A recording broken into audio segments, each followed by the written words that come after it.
The crews left the depot at, I would say, about 7:30. Usually it's a bit earlier that, but due to the weather conditions, it was a little bit later. It's been quite bad out on the streets. We have had crews out gritting certain areas that the crews have been struggling with, but they have been doing quite well. If your bin's been missed, if you can leave them out, and we'll let you know on social media when they'll be collected. In Durham, there are very, very few schools that are closed today, considering the number of schools that we have. It is a minority of schools, and as I say, most of the schools are open today and are functioning as we would expect them to, so they've all coped very well.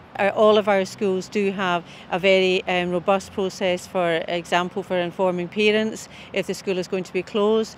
The one thing that our head teachers are very good at is making sure that everybody is safe.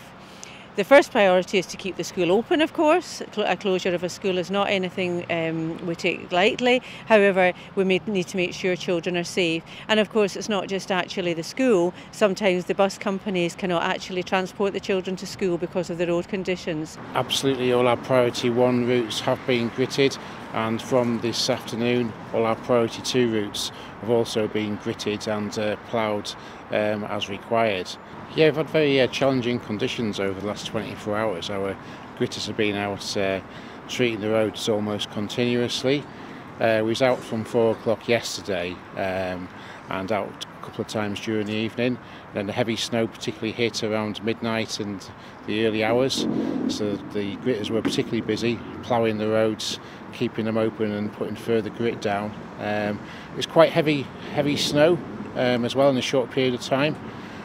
So quite challenging for morning rush hour conditions, but pleased to say that the conditions have eased now and no further significant snow is expected in the near future. Our staff and our contractors who support our staff have been absolutely fantastic, and you know, the gritter drivers work up to 12-hour shifts, and with the prolonged severe weather that we've had since midnight last night, you know, our gritter drivers worked a full 12-hour shift before being relieved by the next shift. So, yeah, you know, really grateful to our staff and our contractors for, you know, working so hard to keep our roads open and safe for the travelling public.